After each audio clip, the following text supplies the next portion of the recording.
जी sir, आ रही है। ठीक है। आज का हमारा जो टॉपिक है वो बेसनेट के अंदर सैम्पलिंग है कि हम किस तरीके से सैंपल करके कंडीशनल प्रोबेबिलिटीज जो हैं वो हासिल कर सकते हैं। अभी तक जो हमने काम किया है उसको हम ज़रा रिवाइज कर लेते हैं कि हमारे पास बेसनेट क्या था। उसके अंदर एक तो हमारे पास डायरेक्टेड ए साइक्लिक ग्राफ थे जिसमें हर एक रैंडम वेरिएबल जो है एक नोड के तौर पे रिप्रेजेंट हो रहा था। फिर हर नोड के अगेंस्ट जो है एक कंडीशनल प्रोबेबिलिटी टेबल मौजूद है और उसमें प्रोबेबिलिटीज जो प्रोवाइड की जाती हैं वो इस तरीके से हैं। फॉर गिवन एविडेंस जो है हमारे पास वेरिएबल की वैल्यूज के against for probability of x जो है वो प्रोवाइड की जाती है। फिर हमने ये भी बात की हुई थी कि बेसनेट जो है इम्प्लिसिटली इंकोड कर देते हैं जॉइंट डिस्ट्रीब्यूशंस। वो किस तरीके से करते हैं कि हर वेरिएबल्स अपने पेरेंट जिनके ऊपर वो डिपेंडेंट था गिवन वो हमारे पास उनकी वैल्यूज मौजूद हों उसकी प्रोबेबिलिटी मालूम की जा सकती है। फिर तमाम वेरिएबल आई से एन तक के जितने वेरिएबल्स हैं उन सब का अगर हम प्रोडक्ट ले लें तो हमारे पास ये जॉइंट प्रोबेबिलिटी आ जाती है।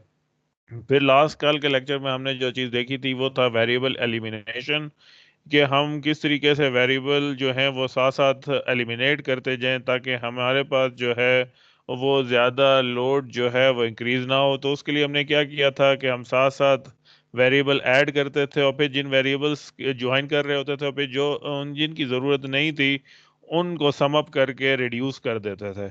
ये प्रोसेस टिल एंड तक हम ये कंप्लीट करते थे। इस वजह से हमारे पास जो फैक्टर्स थे वो हमारे पास फास्ट हो गए थे। लेकिन हमने एक दूसरी चीज ये की थी कि किस ऑर्डर में ये काम परफॉर्म करना है। ये एनपी हार्ड प्रॉब्लम है और ये डिपेंड करता है कि आपका एट द एंड कितना लार्जर साइज का जो है वो फैक्टर क्रिएट आउट हुआ था। और वर्स्ट केस में ये जो है एक्सपोनेंशियली इंक्रीज कर जाता है इसका रन टाइम। आज जो हमने देखना है वेरिएबल एलिमिनेशन के साथ हमने दूसरा देखना है कि हमारे पास क्या है, सैम्पलिंग क्या है, हम कैसे कर सकते हैं।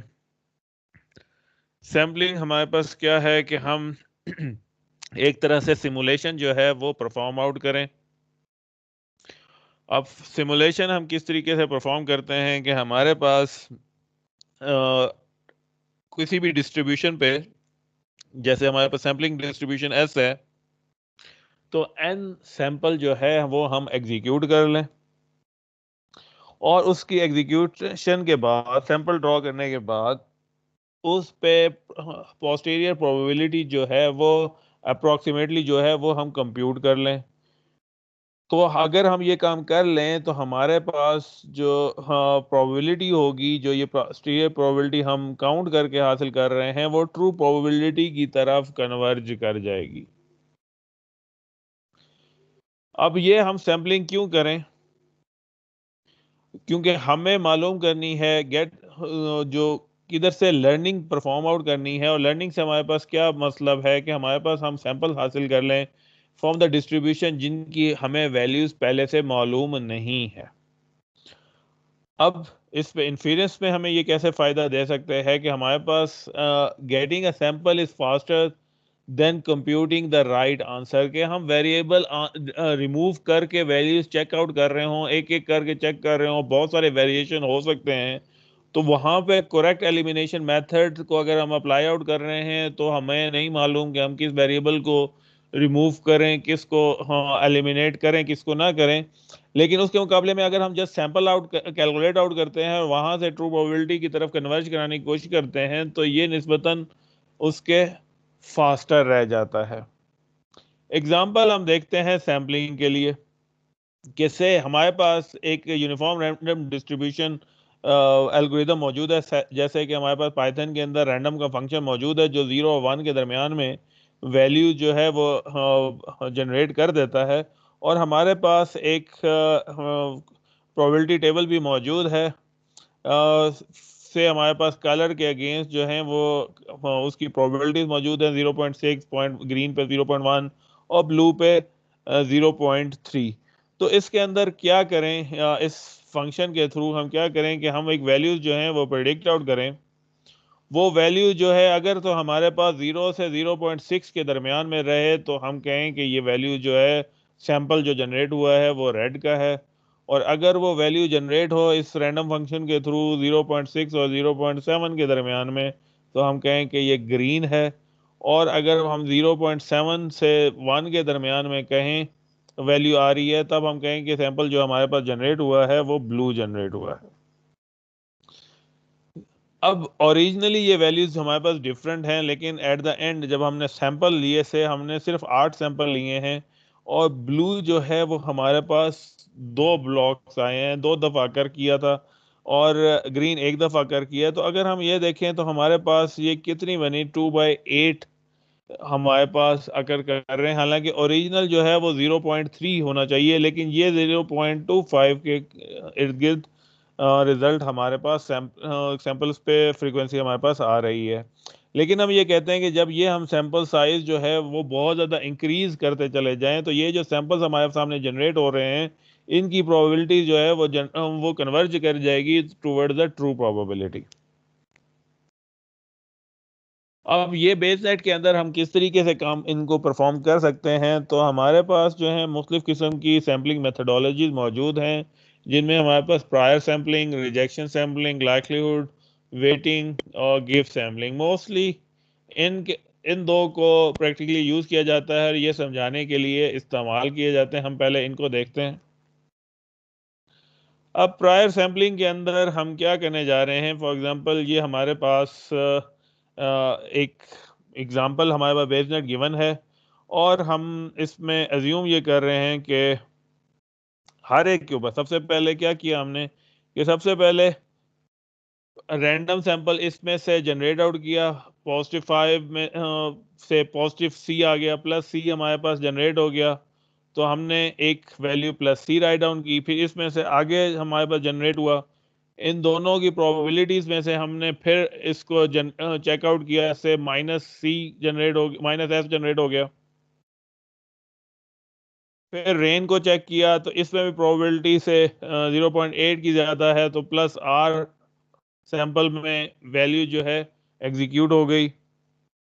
और लास्ट में हमने वेट ग्रास के ऊपर प्रोबेबिलिटी चेक की तो इधर भी प्रोबेबिलिटी ज़्यादा 0.9 की है तो उसमें से वैल्यू एग्जीक्यूट हुई और वो वैल्यू जो है वो फिर हमने +W राइट डाउन कर दी। तो ये हमारे पास एक सैंपल बन गया।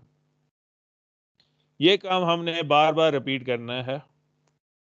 अब ये हर दफा हम एग्जीक्यूट कैसे कर रहे हैं, जैसे अभी हमने लास्ट में यहाँ पे बताया कि हमने एक रैंडम फंक्शन लिया जो कि यूनिफॉर्मली डिस्ट्रीब्यूटेड हो, यानी कि वो किसी एक साइड पे टिल्ट ना हो, वो बराबरली डिस्ट्रीब्यूट कर रहा है तमाम वैल्यूज के अंदर 0 और 1 के दरमियान में। और हमने यही चेक किया कि जैसे अगर हमने 50-50 पे या 0.5 पे करना है तो वो वैल्यू रैंडम वैल्यू 0.5 से नीचे आए तो +C, 0.5 से ऊपर आए तो -C। सेम इसी तरह अगर वो वैल्यू 0 से 0.9 तक आए तो हाँ -S, 0 पॉइंट या 0.0 से 0.1 तक आए तो +S, 0.1 से 1 तक जाए तो 0.9 -S कर दें, या वाइस वर्सा हम कर सकते हैं। सेम ये काम हमने दूसरे वाले के अंदर भी किया, रेन के अगेंस्ट भी किया, वेट ग्रास के अगेंस्ट भी हमने परफॉर्म किया। ये एक सैंपल जनरेट हुआ, फिर हमने इसी तरह मल्टीपल सैंपल्स जनरेट आउट कर दिए। और सेम हमारे पास यही अजम्पशन कि जब हमारे पास ये सैंपल्स की तादाद काफ़ी ज़्यादा होगी तो हम इसमें से वैल्यूज़ पिक कर सकते हैं, प्रोबेबिलिटीज़ कैलकुलेट आउट कर सकते हैं। इसी एक चीज़ को हम एल्गोरिदम के फॉर्मेट में देखें तो हमारे पास क्या कह रहे हैं कि हमारे पास n वेरिएबल्स हैं, हमने हर वेरिएबल्स को उसकी प्रोबेबिलिटी से एग्जीक्यूट करवाया, उसका सैंपल हासिल किया और वो सारे एक सैंपल के अंदर राइट डाउन किए। तो जब ये तमाम वेरिएबल्स के अगेंस्ट हो गया तो उनको हमने रिटर्न बैक कर देना। अब यहाँ पे हमारे पास हम क्या अजम्पशन ले रहे हैं कि सैम्पलिंग की जो प्रोबेबिलिटी हमारे पास आ रही है, जब ये तादाद काफ़ी ज़्यादा हो जाएगी तो ये ओरिजिनल प्रोबेबिलिटी के बराबर आ जाएगी, कन्वर्ज कर जाएगी। और इसको हमने कैसे राइट डाउन कर रहे हैं कि ये सैम्पलिंग की जो प्रोबेबिलिटी थी हमने कैसे कैलकुलेट की है कि नंबर ऑफ सैंपल्स जितने हमारे पास आ रहे हैं डिवाइडेड बाय जितने total number of value of n है हम उसे डिवाइड करते हैं तो ये वैल्यू हमारे पास ओरिजिनल प्रोबेबिलिटी के बराबर कन्वर्ज हो जाएगी। और इस प्रॉपर्टी को क्या कहते हैं कि कंसिस्टेंट है। एग्जाम्पल देखते हैं, अगर हमारे पास ये कुछ सैंपल आ गए हैं, से हमारे पास यहाँ कितने सैंपल हैं, 5 सैंपल्स हमारे पास टोटल मौजूद हैं। तो हम ये कह रहे हैं कि इसके अंदर हमने काउंट करना है, से फाइंड आउट करना है probability of P of W, capital W है यानी पूरी डोमेन पे चेक कर रहे हैं।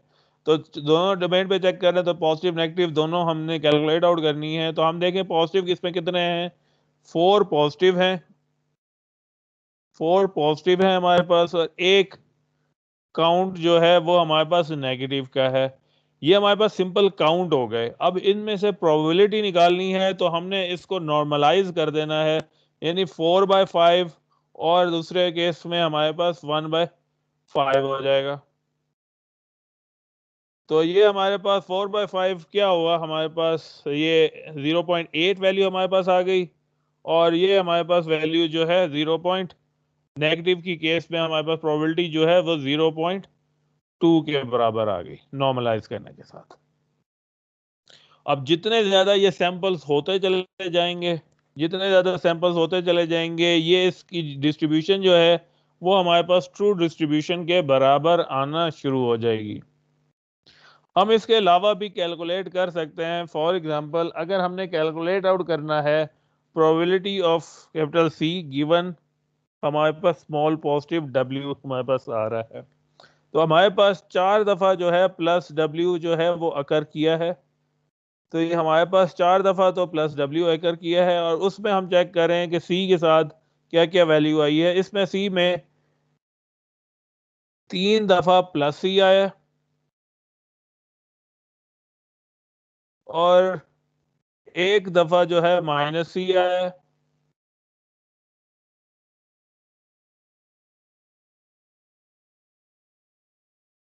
तो ये हमारे पास प्रोबेबिलिटी निकल आती है, probability of C, capital C हम बात कर रहे हैं, गिवन प्लस डब्ल्यू।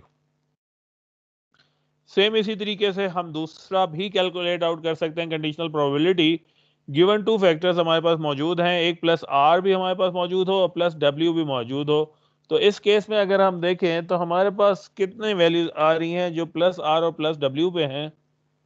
ये हमारे पास प्लस आर प्लस डब्ल्यू और plus R plus W, 3 values हमारे पास यहाँ पे हैं। और इसमें अगर हम देखें प्लस सी जो है वो भी तीनों दफा है, और नेगेटिव सी इस केस में बिल्कुल भी नहीं है। नेगेटिव सी जो है वो हमारे पास 0 टाइम आ रहा है।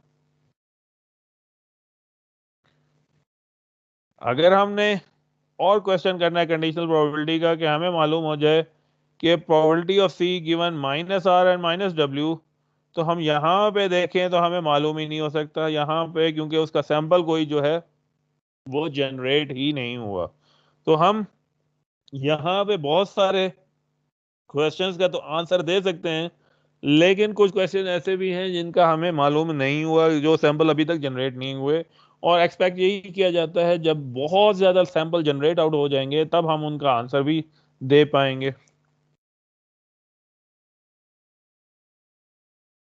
अब इसमें चीज क्या है, एडवांटेज क्या है, फास्ट हो सकता है। और अगर हम स्मॉल सैंपल्स को लें, अगर हमारे पास टाइम कम है, लेकिन इस केस में ड्रॉबैक हमारे पास क्या होगा कि हमारे पास सारे क्वेश्चंस के आंसर जो हैं वो राइट हमें नहीं मिल रहे हैं। अब इसके ड्रॉबैक्स को खत्म करने के लिए हमें कुछ नए मेथड्स की जरूरत है, तो वो दूसरा मेथड जो है वो है रिजेक्शन सैम्पलिंग। अब रिजेक्शन सैम्पलिंग में हम देखें हम क्या काम परफॉर्म करने जा रहे हैं, किसे अगर हमने मालूम करना है प्रोबेबिलिटी ऑफ सी, तो जो पहले हमने कैलकुलेट आउट किया था प्रायर सैम्पलिंग, उसके अंदर क्या प्रॉब्लम था कि हम पूरा का पूरा सैंपल कैलकुलेट करते थे टिल सारे, और जितने हमने सिर्फ क्वेश्चन हमने एक मालूम करना था, लेकिन हम सारी वैल्यूज कैलकुलेट आउट कर रहे हैं, और जिधर ये वैल्यूज हमें फायदा नहीं भी दे रही, जिनकी हमें कैलकुलेट करने की जरूरत नहीं है, हम वो भी सारी कैलकुलेट करते चले जा रहे हैं। तो ये हम इधर क्वेश्चन ये करते हैं कि अगर हमें क्वेश्चन पहले से मालूम हो, जो हमने बेसनेट में से एक्सट्रैक्ट आउट करना है, तो अब हम क्या कर सकते हैं, हम अपनी सैम्पलिंग में से कुछ रिजेक्ट कर सकते हैं जो भी हमारे क्वेश्चन पे पूरा ना उतर रहे हो। फॉर एग्जाम्पल, अगर हमने सिर्फ probability of C calculate out करना है, तो हमें बाकी इतनी चीज़ों की इंपॉर्टेंस नहीं है, हम सिर्फ टैली कैलकुलेट करते जाएं कितनी दफ़ा सी जो है वो पॉजिटिव या नेगेटिव हमारे पास कैलकुलेट आके आ रहा है। ये तो सिंपल क्वेश्चन था।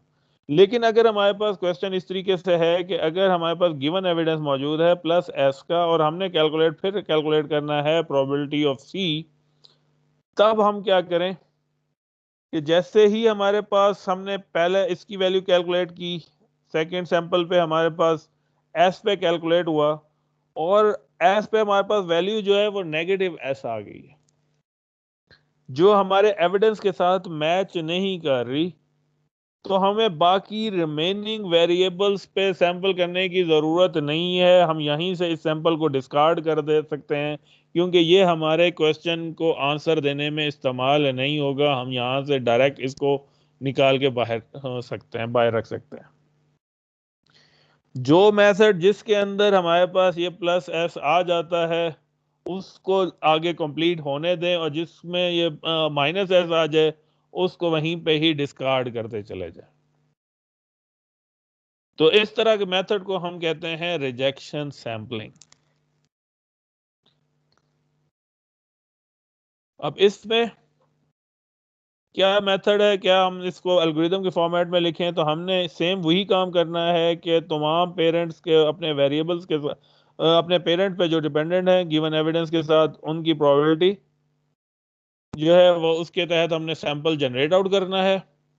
फिर देखना है कि अगर वो वेरिएबल जो है, हर वेरिएबल के अगेंस्ट कर रहे थे, अगर वो वेरिएबल जो है एविडेंस के साथ कंसिस्टेंट नहीं है, तो हम जस्ट रिजेक्ट कर दें और आगे काम कैलकुलेट करने की ज़रूरत नहीं है। और अगर वो हमारे पास सैंपल जो है कंसिस्टेंट चल रहा है, तब हम उसे पूरा कंप्लीट करते चले जाएं, और इस तरीके से हम बहुत सारा काम जो है उसको रोक सकते हैं।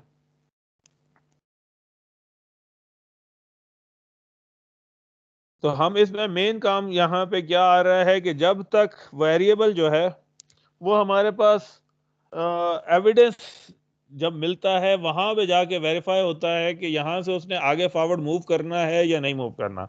जैसे ही उसको एविडेंस मिला और एविडेंस जो है वो कि वेरिएबल तक पहुंचा, और एविडेंस हमें मालूम हुआ है कि सैंपल में सही जनरेट नहीं हुआ as according to our evidence, तो हम यहाँ से उसको रोक सकते हैं, स्टॉप कर सकते हैं।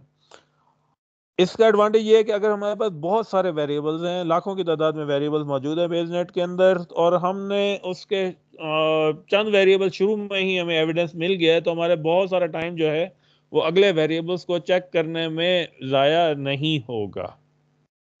ड्रॉबैक इसका क्या हो सकता है कि जो एविडेंस वेरिएबल है वो बेसनेट में बहुत डाउनवर्ड मौजूद हो।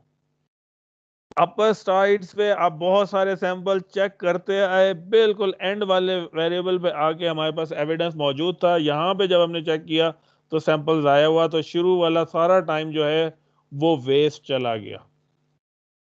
इसकी वजह क्या है कि वेस्टनेट जो है वो टॉप डाउन अप्रोच में मूव आउट कर रहा होता है, तो अब एविडेंस और जो है वो जब आकर करेगा, तब भी हम उसको चेक कर सकते हैं कि हमने सैंपलिंग आगे करनी है या नहीं हमने परफॉर्म करनी।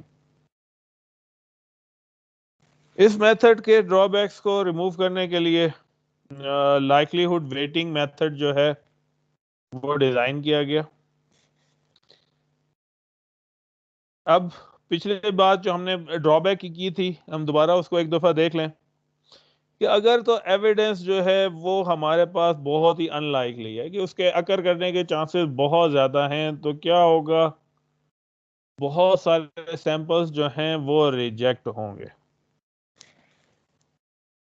और बहुत ज़्यादा सैंपल्स की वजह से क्या होगा, एविडेंस जो है उसी तरीके से एक्सप्लॉइट नहीं होगा, जैसे आप सैंपल्स जो हैं वो राइट डाउन करते चले जा रहे हैं। एग्जांपल हम देखें, हमारे पास एक प्रोबेबिलिटी हम जिसे कैलकुलेट करना चाह रहे हैं कि probability of shape given blue colour हो, कि बॉक्स वो सिलेक्ट करके निकालना चाह रहा है कि ब्लू कलर के बॉक्स उसने सिलेक्ट करके निकालने हैं। तो पहले जो चेक हो रहा है वो शेप हो रही है, शेप होने के बाद कलर चेक होता है, फिर सिलेक्ट या डिस्कार्ड हो रहा है। लेकिन सारा पहले वाला काम जो है वो हर सूरत में सिलेक्ट करता है कि वो कौन सी शेप जो है इस वक्त वो सिलेक्ट कर रहा है, वो रेक्टेंगल है, पिरामिड है, या कोई और है। तो इस तरह हमारे पास बहुत सारे सैंपल्स जो हैं वो ज़ाया हो सकते हैं अगर ब्लू की प्रोबेबिलिटी जो है वो हमारे पास बहुत स्मॉल हो। तो हमारे पास जितने शेप्स आए होंगे जो पहले सेलेक्ट हो गए थे, आए रिजेक्ट हो रहे हैं, ब्लू बहुत थोड़ा था ओवरऑल, तो वो सिलेक्ट हुआ है, बाकी सारे रिजेक्ट रिजेक्ट रिजेक्ट हो रहे हैं। अब इस आइडिया को फिक्स कैसे किया जाए? तो फिक्स इस तरह किया जाए कि सारे वेरिएबल्स को जो है वो जिसके साथ हमने फिक्स करना था ब्लू के साथ, तो हम ब्लू के साथ एडजस्ट कर दें कि सारे शेप जो हैं वो ब्लू के हिसाब से चेक हो। लेकिन अगर हम इनको ब्लू के साथ एडजस्ट करेंगे तो हमारे पास क्या होगा कि सारा जो डिस्ट्रीब्यूशन निकलेगी वो डिस्ट्रीब्यूशन ओरिजिनल डिस्ट्रीब्यूशन के साथ कंसिस्टेंट नहीं रहेगी, क्योंकि हमने अपनी मर्जी से उसे मॉडिफाई किया। तो इसका सोल्यूशन हमारे पास क्या है कि हम इस एविडेंस को जो है वो हम प्रोबेबिलिटी वेट एक असाइन आउट कर दें कि कितना ऐसा प्रोबेबिलिटी है कि हमारे पास पिरामिड जो है वो ब्लू के साथ अकर करेगा, और कितनी प्रोबेबिलिटी है स्फीयर जो है वो ब्लू के साथ अकर करेगा, या क्यूब ब्लू के साथ अकर करेगा और ग्रीन ब्लू के साथ अकर करेगा। इनके साथ ये हमारे पास शेप हो गए, कलर हो गए, कलर हमने सारा जो है वो ब्लू कर दिया और साथ एक प्रोबेबिलिटी ऐड कर दी है, probability of blue given pyramid. Same इसी तरह probability of sphere, probability of blue given sphere, probability of blue given cube, probability of blue given sphere. तो हम एक प्रोबेबिलिटी जो है वो इन कलर के साथ अटैच आउट करते चले जा रहे हैं। तो उस पे हमें आइडिया हो जाएगा जो हमारे पास सैंपल बन रहा है उसकी प्रोबेबिलिटी कितनी आ रही है, और अगर हमारे पास प्रॉपर उसने सेलेक्ट होना है सिर्फ वो जो है वो फॉरवर्ड आउट हो रहा हो, बाकी जो सैंपल है उसकी प्रोबेबिलिटी डिक्रीज होती चली जा रही है। से यहाँ पे हमारे पास दो गिवन वेट हैं, माइनस एस है और माइनस डब्ल्यू है। ये स्टार्ट में ही हमारे पास फिक्स हो गए हैं। सबसे पहले क्लाउडी जो है वो हमारे पास सिलेक्ट हुआ, उसका सैंपल आया तो हमारे पास से पॉजिटिव साइन आया, तो हमने उसको प्लस सी राइट डाउन यहाँ पे किया। सेकंड स्टेप से हमारे पास ये स्प्रिंकल आया। अब स्प्रिंकल जो है वो हमारे पास इस फिक्स सेट में से जिसमें से हमने इसको हासिल आउट करना है, इसको पिक करना है, तो इसको हमने सैंपल नहीं करना। यहां से इसकी प्रोबेबिलिटी एज अ वेट जो है वो हमने वो पिक आउट कर लेनी है। तो यहाँ हमारे पास माइनस एस की प्रोबेबिलिटी जो है वो हमारे पास 0.9 है, प्लस एस की जो है वो हमने, सॉरी, अगर हमने प्लस एस रखी हुई है तो प्लस एस की प्रोबेबिलिटी जो है वो हमारे पास 0.1 है, तो हमने 0.1 जो है वो क्लिक कर ली। ये ग्रास भी ग्रीन आ रही है तो ये भी हमारे पास प्लस है, तो हमने दोनों जो है वो प्लस रखे हुए हैं, तो इधर से हमारे पास प्रोबेबिलिटी जो है वो हमने 0.1 की है। इसको हमने सैंपल नहीं किया, इसको हमने एज इट इज उठाया है और उसकी प्रोबेबिलिटी जो है हमने एक वेट फैक्टर के अंदर राइट डाउन कर दी है। स्टार्ट में 1.0 थी, अब जो ये सैंपल उठाया है इसकी प्रोबेबिलिटी हमने यहाँ राइट डाउन कर दी। अब रेन को हमने चेक किया, ये भी हमारे पास नॉन एविडेंस वेरिएबल था, तो इसको हमने सैंपल होने देना है।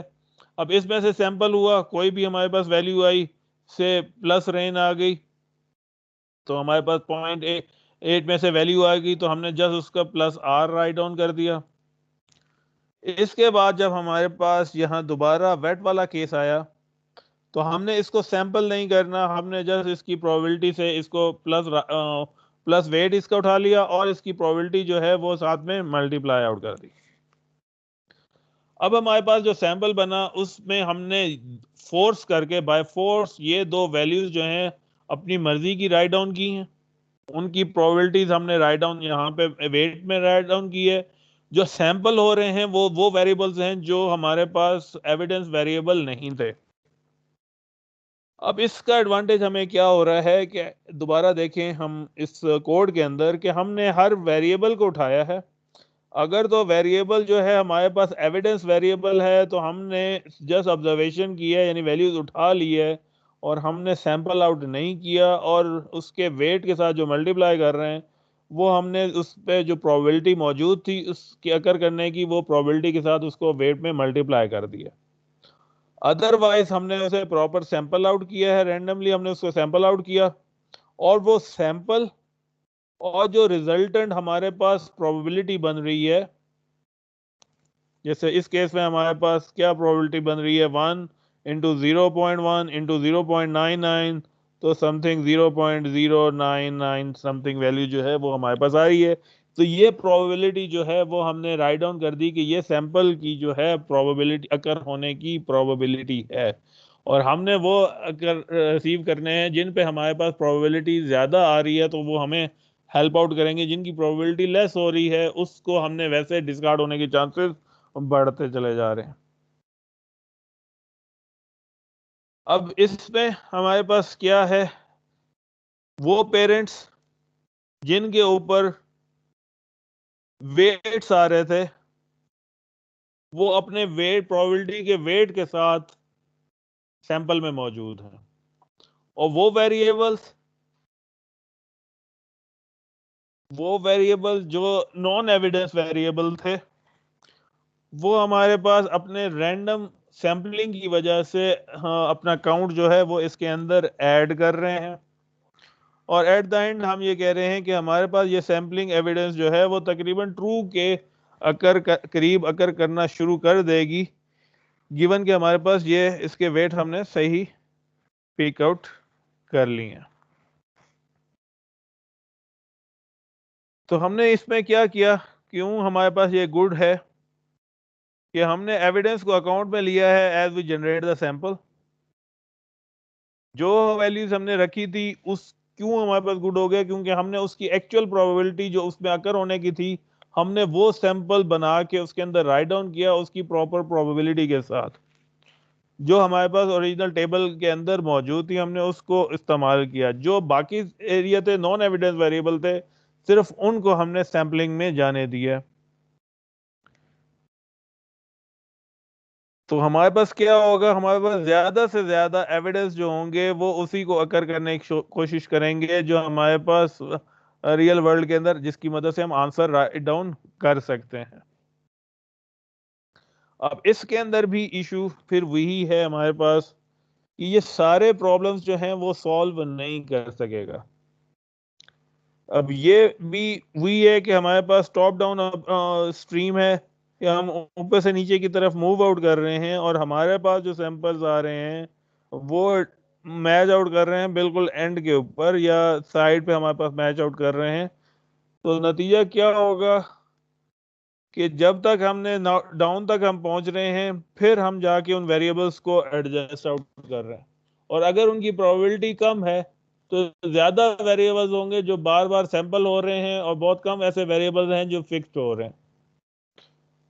हाँ, अगर वो वेरिएबल स्टार्ट में फिक्स हो गए हैं तब तो चलें ठीक है, लेकिन जब वो डाउन में मौजूद हैं तो फिर हमारे पास फैक्टर जो है सैम्पलिंग का फिर उसी तरीके से इंक्रीज ही रहेगा।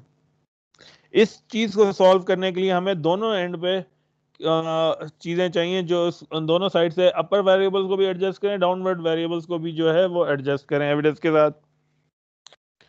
तो इस मेथड को हम कहते हैं जो ये दोनों काम परफॉर्म कर सकता है इस गिब्स सैम्पलिंग। अब गिब्स सैम्पलिंग किस तरीके से काम परफॉर्म करता है कि वो एक दफा वेरिएबल सारे जो है वो इंस्टेंशिएट करा लिए, यानी तमाम सैंपल एक जनरेट आउट कर लिया x1 से xn तक, उसको हम अभी एक पूरा सैंपल हमने नाम नहीं दिया, सिर्फ एक एग्जीक्यूशन हमने कर ली।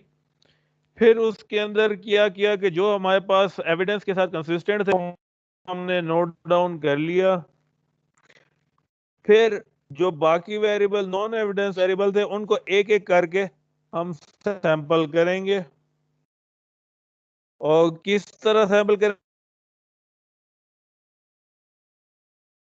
कि हम उनकी कंडीशनल प्रोबेबिलिटी के ऊपर कर रहे हैं कि बाकी सारे वहां पे फिक्स्ड हैं, सिर्फ वो एक वेरिएबल जो है वो, यानी कि बाकी सब जो है वो उनको फिक्स आउट करके हैं। तो ये काम हम बहुत ज्यादा दफा करेंगे।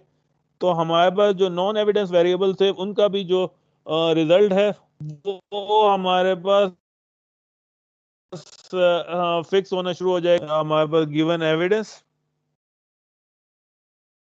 अब इसमें प्रॉपर्टी क्या है हमारे पास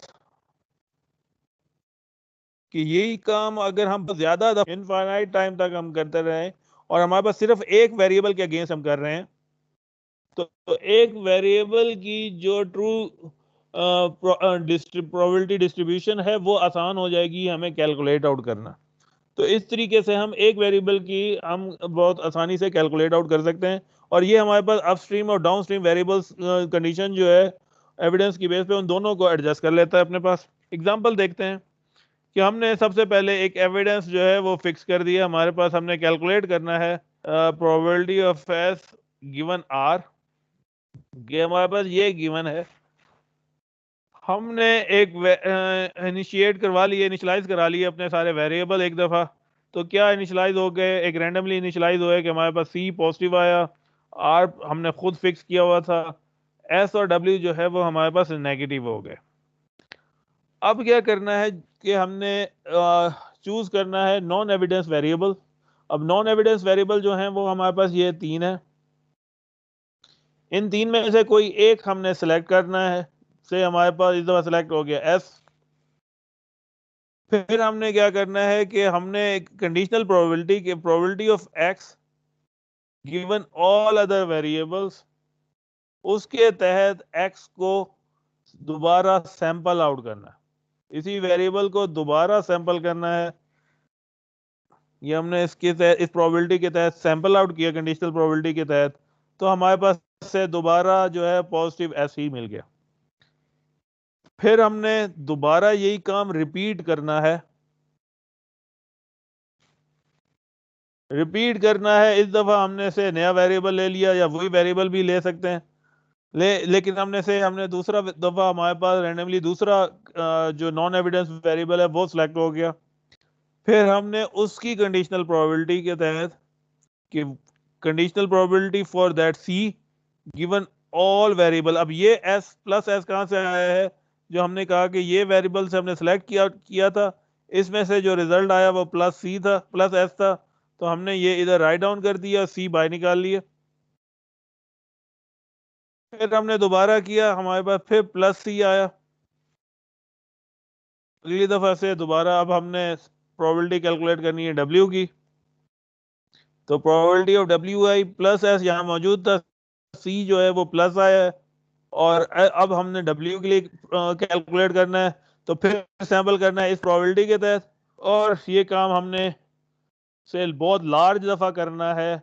तो ये प्रोबेबिलिटीज जो हैं कि हमारे पास जो नॉन एविडेंस की प्रोबेबिलिटीज हैं, probabilities of S C and W, वो एक एक करके हमारे पास ट्रू प्रोबेबिलिटी डिस्ट्रीब्यूशन की तरफ सिंक्रोनाइज कर जाएंगी।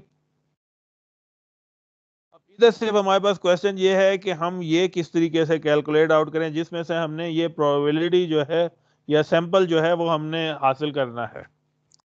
तो अगर हमने ये हासिल करना है तो हम ये इसकी एग्जांपल देखें कि हमारे पास प्रोबेबिलिटी ऑफ एस हमने कैलकुलेट करना है गिवन ऑल गिवन एविडेंस। इसको हम एक्सपेंड आउट करते जाएं कि इनकी ज्वाइंट डिस्ट्रीब्यूशन डिवाइडेड बाय जो हमारे पास ये वाला गिवन वेरिएबल थी उनकी प्रोबेबिलिटी। एक्सपेंड करते जाएं टिल हम यहाँ देखें तो हमारे पास कंडीशनल प्रोबेबिलिटीज वो आ जाती हैं जिनके अंदर एस मौजूद है। बाकी तमाम जो हैं वो कैंसल आउट हो जाती हैं। तो जितने वो कंडीशनल प्रोबेबिलिटीज जिनके अंदर हमारे पास एस जो है वो मौजूद है वो रिमेनिंग रह जाता है, बाकी सारे कैंसल आउट हो जाते हैं। Conditional probability tables for S remains only, कि जिनके अंदर जो हम ये वेरिएबल्स कैलकुलेट कर रहे थे तमाम टेबल्स जिनमें से सिर्फ एस मौजूद है सिर्फ वो रह जाएगा, बाकी सारे डिक्रीज हो जाएंगे। तो अब टेबल्स की साइजेस हमारे पास स्मॉल हो चुके हैं, तब हम उसमें से वैल्यूज जो है आसानी से कैलकुलेट आउट कर सकते हैं। तो इसी तरीके से हमने क्या किया यहाँ पे कि हमने पहले एक दफ़ा हाँ एस के अगेंस्ट ये सैंपल कैलकुलेट किया, फिर सी के अगेंस्ट किया, डब्ल्यू के अगेंस्ट किया, क्योंकि ये तीन जो हैं वो हमारे पास नॉन एविडेंस वेरिएबल्स मौजूद हैं। ये काम हमने बहुत दफ़ा करना है तो हमारा एक सैंपल बनेगा। जब ये काम बहुत दफ़ा हो जाएगा तब हमारे पास ये एक सैंपल बनेगा, और वो सैंपल जो है वो प्रोबेबिलिटी डिस्ट्रीब्यूशन शो करेगा इन वेरिएबल्स की, probability of S, probability of C और प्रोबेबिलिटी ऑफ डब्ल्यू। तो इस तरीके से जो हमारे पास वेरिएबल्स की प्रोबेबिलिटी बनेगी सैंपल्स के अंदर, वो रिप्रेजेंट करेगी सही वैल्यूज ऑफ ऑल। पहले जो हमारे पास कंडीशनल में बन रही थी तो हमने जितने फिक्स किए हुए थे सिर्फ उन डाउन स्ट्रीम पे हमारे पास वेरिएबल बन रहे थे, उनकी प्रोबेबिलिटीज जो हैं वो फिक्स्ड आउट हो रही थी, बाकी सारे रैंडमली जनरेट आउट हो रहे थे। इस केस में क्योंकि हमने ये अपर वाले वेरिएबल्स को बार बार रिपीट आउट करवाया है और इनकी प्रोबेबिलिटीज जो हैं उनमें से सैंपल आउट करेंगे तो ये हमारे पास ट्रू की तरफ कन्वर्ज कर जाएंगी, और इस तरह हमारे पास अपस्ट्रीम और डाउनस्ट्रीम दोनों वेरिएबल्स जो हैं वो हमारे पास एविडेंस के साथ अटैच हो जाएंगे।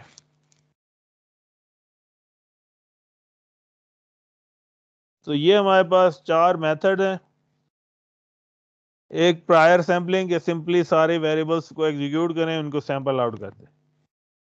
दूसरा रिजेक्शन सैम्पलिंग के एविडेंस मौजूद है तो जो एविडेंस में नहीं आ रहा वेरिएबल उसको वहां से रिड्यूस करते चले जाएं। तो इसमें अगर प्रोबेबिलिटी हमने कहा था कि अगर जो एविडेंस की प्रोबेबिलिटी जो है वो बहुत कम है तो बहुत सारे सैंपल्स जो हैं रिजेक्ट होंगे। दूसरा, अगर ये डाउन स्ट्रीम पे मौजूद है तो पहला जितने हमने सेलेक्ट आउट किए हैं उनका टाइम भी हमारे पास ज़ाया हो रहा होगा। लाइकलीहुड के अंदर हमने कहा कि इंस्टेड के हमने सारे सैंपल आउट करें, स्टार वालों को ही एविडेंस की बेस पे एडजस्ट करना शुरू करें, लेकिन उसके अंदर क्या करें, हम वेट जो है वो हम ऐड करते चले जाएं। इसमें भी हमने एविडेंस ऐड आउट कर दिया, और लेकिन इसमें भी सिर्फ डाउन स्ट्रीम वाले एलिमेंट्स हमारे पास अटैच हो सक रहे थे, लेकिन जो उससे पहले आ रहे थे उसके बाद हमारे पास एडजस्ट नहीं हो रहे थे। तो इन दोनों को एडजस्ट किस तरीके से किया है, हमने गिब्स सैम्पलिंग के अंदर किया है कि अप स्ट्रीम और डाउन स्ट्रीम वेरिएबल दोनों को की प्रोबेबिलिटीज जो है वो ट्रू प्रोबेबिलिटीज की तरफ लेके जाई जाए। अब गिब्स सैम्पलिंग जो है वो हमारे पास क्या प्रोवाइड आउट करती है, क्या क्यूरी डिस्ट्रीब्यूशन से गिव sampling produces sample from the query distribution, जो हमने यहाँ पे किया था, in limit of resampling infinitely often, कि जब तक हम उसमें से एग्जीक्यूट करते जाएं तो हमारे पास ट्रू डिस्ट्रीब्यूशन की तरफ ये कन्वर्ज करना शुरू कर देती है। और गिव सैम्पलिंग जो है वो स्पेशल केस है मॉन्टी कार्लो मेथड का, Markov chain Monty Carlo methods का, और वो भी क्या काम परफॉर्म करती हैं, वो भी हमारे पास सैम्पलिंग करने के ही डिफरेंट मेथड्स हैं। आज का काम यहीं तक ही है। Thank you very much.